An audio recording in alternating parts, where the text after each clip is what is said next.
Um, hey, so probably first thing you notice is that I'm not in my usual location. Obviously, I am at university right now. I'm in a recording slash practice room.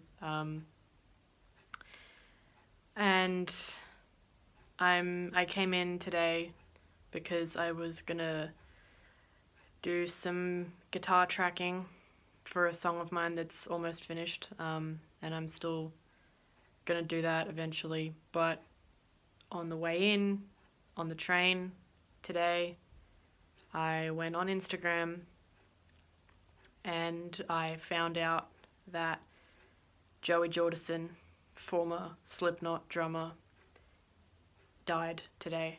And I honestly don't really know how to process it. I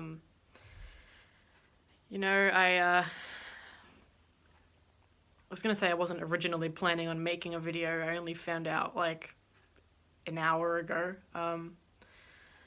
But I just, obviously, even though I wouldn't consider Slipknot my number one favorite band of all time, they're obviously still one of my favorite bands. I mean, I named my channel after one of their songs, so I just thought that I'd be remiss not to at least say something.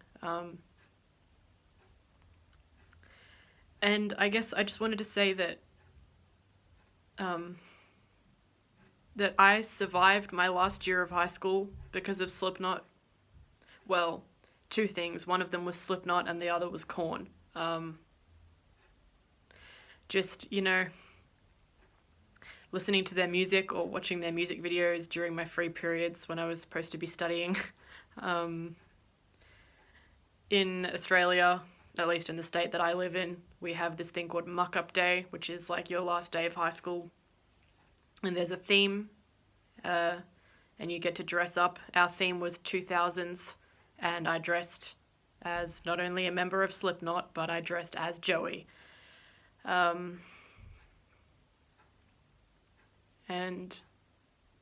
I feel like before this, the musician death that was the closest to me, or that hit the closest to home for me, was Chester Bennington. Even though I'm not a huge Linkin Park fan, my brother is. They're my brother's favorite band of all time, and Slipknot is one of his favorite bands, so he got me into them, or he's kind of the reason that I started listening to them. And I never really expected it to get any closer than that, because, I hear about musicians dying all the time, and, sometimes they're from bands I've heard of, and sometimes they're not, and they're not often bands that are as close to me as Slipknot is. I know that, Joey left Slipknot a while ago, so it's not like they're losing a current member, but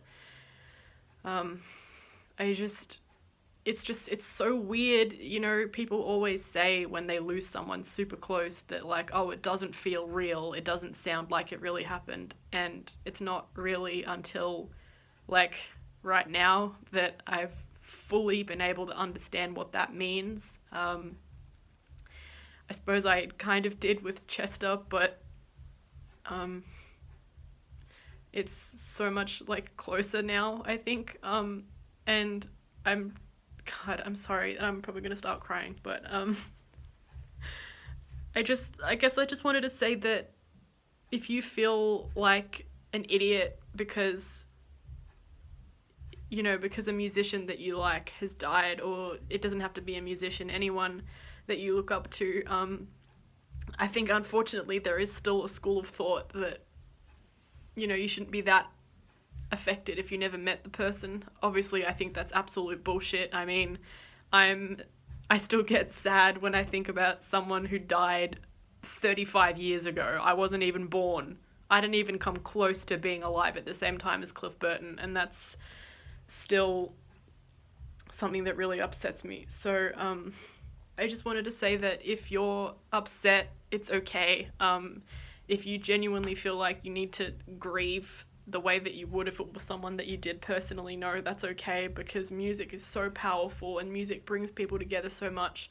And Slipknot has been such an important piece of so many people's lives across the, I can't do maths right now, across the time, 26 years, I think, that they've been a band. But at the same time, if you're not crying about it, even if Slipknot is your favorite band in the entire world and you're genuinely really sad, it's okay not to cry. I think sometimes I feel bad for like not crying. I'm like, does that mean that I'm emotionless? Like, no, everyone expresses emotions differently. Just because you're not crying about it doesn't mean you're not affected by it. Yeah, I don't know. I think that's all I really wanted to say. So yeah, if you feel like you need to genuinely like take time off or take time to grieve, that's not weird. It's really not. And I know exactly how you feel. Yeah, that's all I wanted to say, I think. So rest in peace, Joey, and I hope that wherever you are, you're with Paul now, at least. I mean, it's not the first time Slipknot's lost someone. But it's going to be so weird now. Yeah. I don't know, I think I'm rambling again. Yeah, that's all I wanted to say.